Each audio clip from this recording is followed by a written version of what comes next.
Factory activity in the U.S. slowing down more than expected in June as output stalled and new orders contracted amid weaker client demand. Joining me now, Structured Finance Association CEO Michael Bright with me. Michael, good to see you. Love your pink tie like mine. Give me your read on this economy, Michael. What do you see happening? Yeah, Sean, great to speak with you. Happy 4th of July weekend. I hope you guys have something fun planned. The economy is definitely ending the first half of the year with a much increased probability of us going into recession. So recession, again, is a technical term, technically defined as 2 consecutive quarters of GDP contraction. Is that going to happen? Probably. I think that is going to happen. But I really think the more important question is how do consumers feel? Are they willing to spend? Are they willing to buy? Or are they hunkering down because they're afraid of where the economy is going? And in the latter question, the answer is they don't feel great. And this is really why the stock market had one of the worst first halves of the year since the 1970s. We keep talking about the 1970s, and it's feeling a little bit less like hyperbole and more like reality with each passing month. So as the Fed is committed to addressing inflation, they're going to continue to raise rates.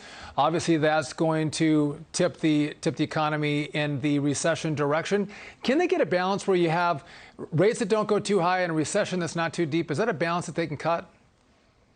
Yeah, it's exactly the right word, Sean. Balance is exactly how this is supposed to work, and it's how economies work. So as you point out, the Fed identified inflation as being a problem, probably later, certainly later than I think they should have, but they identified it as a problem and said that they were going to attack it. And one of the reasons that we're increasing the odds of a recession for the second half of the year is because it looks like the Fed is doing their job effectively and that they're communicating to the markets that they're going to be very aggressive on inflation.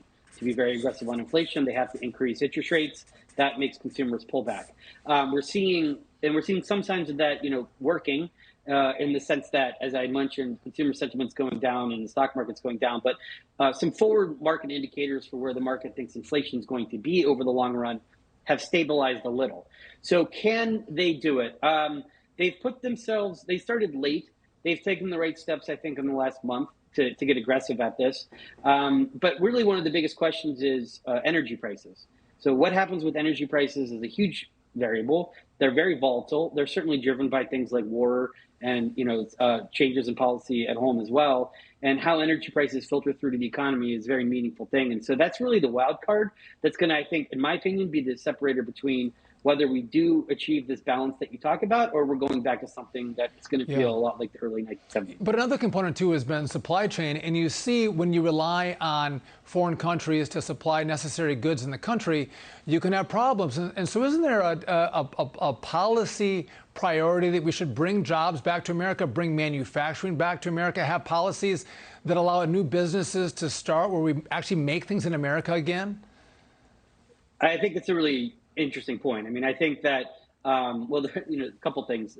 First off, we've seen the risks of relying on global supply chains. And I color myself as someone who in the 90s and early 2000s thought that globalization was something that could lower the cost of consumer goods and that was a good thing. But we're definitely looking at the risks of all of that now. There's a saying that says history moves slowly and then all at once.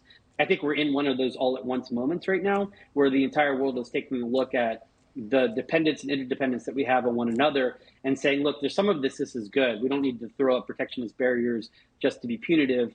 But at the same time, as you point out, and I completely agree with you, you don't want to be a country that doesn't build anything. Yeah. And if everything that you buy and all that your consumers want relies on these supply chains and those things break down, whether it be due to war or government in China changing things or shipping lanes or whatnot, you wish that they were made next door. And I think that we're going to see some more of that desire coming back into the American consumer. Michael, that's important, and hopefully we have policymakers that help with decisions that can bring those jobs back. Michael Bright, you are always so brilliant. Hopefully you have a great 4th of July weekend.